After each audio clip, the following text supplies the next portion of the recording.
Bonjour, bienvenue dans ma nouvelle vidéo, j'espère que vous allez bien. Dans cette vidéo, nous allons tester des astuces nettoyage. J'aime beaucoup tester de nouvelles astuces régulièrement, tout simplement car ça nous coupe dans notre routine. Ça permet d'essayer d'autres produits, d'autres façons de faire, donc ça casse un petit peu le rythme car le ménage est quelque chose de lassant et régulier à faire. Mais surtout, on peut trouver des petites pépites pour avoir un ménage plus efficace, plus rapide ou faire un nettoyage vraiment en profondeur. Et c'est ce que nous allons essayer de faire dans cette vidéo. N'hésitez pas à vous abonner à ma chaîne, ça vous permettra de ne louper aucune vidéo. Donc je fais des vidéos sur le ménage de la maison, la motivation et l'organisation. Suivez-moi également sur Instagram pour suivre mon quotidien. L'astuce va concerner le nettoyage des sols et plus précisément le nettoyage du parquet stratifié. On sait tous que le parquet n'aime pas l'eau. Donc je vais vous proposer une solution pour le nettoyer correctement et le faire briller. Donc pour cela, je vais avoir besoin de mon balai Swiffer et d'y mettre une microfibre propre. Et je vous montre tout de suite la recette de mon vaporisateur. Pour réaliser la recette, nous aurons besoin d'un vaporisateur en verre, de vinaigre, d'huile essentielle de citron, d'huile essentielle d'eucalyptus et d'eau.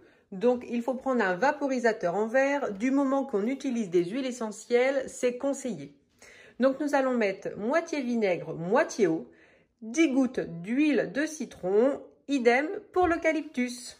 Je commence donc avec la moitié de vinaigre, suivi de la moitié d'eau, et sans oublier donc les 10 gouttes de citron et les 10 gouttes d'eucalyptus.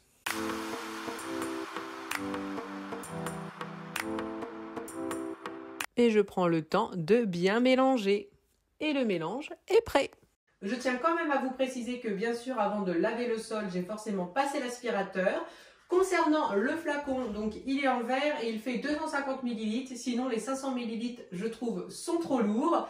Et il est conseillé également de garder un produit fait maison une semaine, pas plus. Donc c'est pour ça, un petit flacon, c'est très bien. Et bien sûr, je vous mets le lien en barre d'infos. Pour nettoyer le sol, il me suffit juste de vaporiser et de nettoyer avec mon balai Swiffer. Cela est très rapide, très efficace. C'est une méthode que j'utilise depuis un petit moment et rien de mieux pour enlever toutes les petites traces.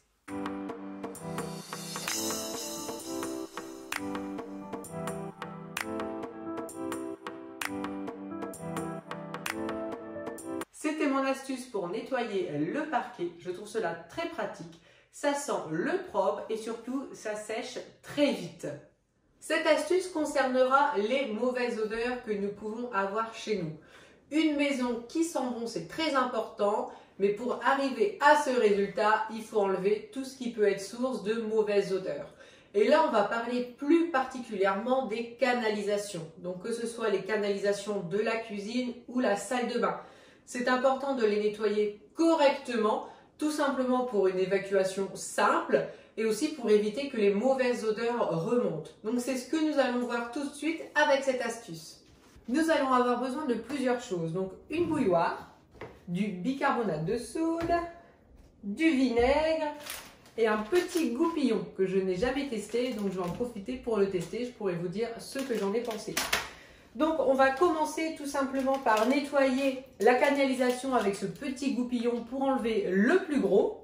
Et ensuite nous allons faire un mélange de vinaigre et bicarbonate. Alors de mélanger le vinaigre et le bicarbonate, ça ne va pas désinfecter parce que les deux s'annulent. Bon, je ne suis pas chimiste, mais comme on a tendance à mettre toujours plus de vinaigre, ça désinfecte quand même. Ce qui est efficace, c'est la mousse que ça va produire. Ça va permettre de décoller tout ce qui reste sur les bords de la canalisation. Donc c'est ça qui est intéressant. Donc, et à la fin, on rase correctement avec de l'eau bouillante pour vraiment dissoudre et enlever tout ce qui peut rester.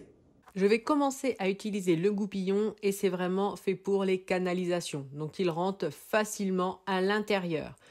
Donc, une fois que je l'ai bien utilisé, on voit effectivement qu'il a fait ressortir des petites choses, mais pas grand-chose. Il a surtout été pratique pour la salle de bain pour enlever les cheveux. Ensuite, je saupoudre de bicarbonate et de vinaigre. Et surtout, je n'essaye pas de nettoyer mon évier. Là, je me concentre surtout sur la canalisation. Donc, je mets vraiment le bicarbonate à l'intérieur avec le vinaigre pour que ça mousse bien à l'intérieur.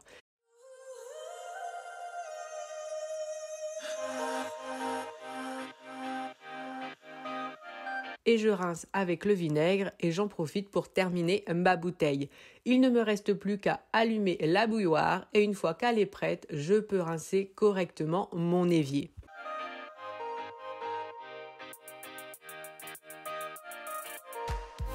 Le nettoyage de la canalisation est terminé, j'en suis très contente, c'est nickel, c'est propre, il n'y a pas de mauvaise odeur.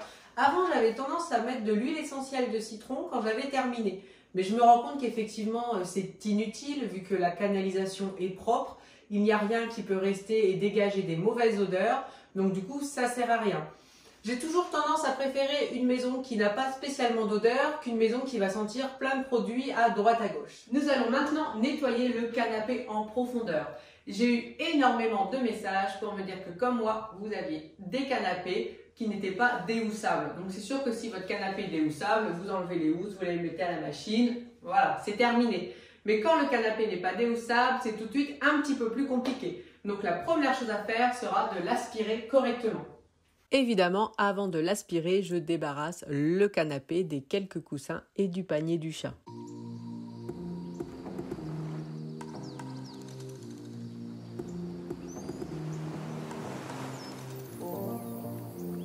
Une fois que nous avons passé l'aspirateur, avant de laver le canapé, nous allons repérer les taches pour faire attention lors du nettoyage d'être sûr de ne rien louper. Donc j'ai quelques taches car effectivement ça fait un petit moment que je sais que je dois le laver, mais bon, j'avais toujours une bonne excuse. Pour nettoyer le canapé, nous aurons besoin d'un saladier, de liquide vaisselle et d'un torchon microfibre, sachant que je vais mettre de l'eau chaude et quelques gouttes de liquide vaisselle. Pour nettoyer le canapé, surtout, je n'hésite pas à mouiller correctement la microfibre. Je mouille vraiment le canapé et je frotte correctement. Et bien sûr, je frotte encore plus là où il y a des taches. Et vous allez voir à la fin que l'eau est quand même sale. Je l'imaginais plus sale, donc je suis quand même content. Une fois que l'eau est vidée, je rince le saladier, je remets de l'eau et je vais rincer très rapidement le canapé.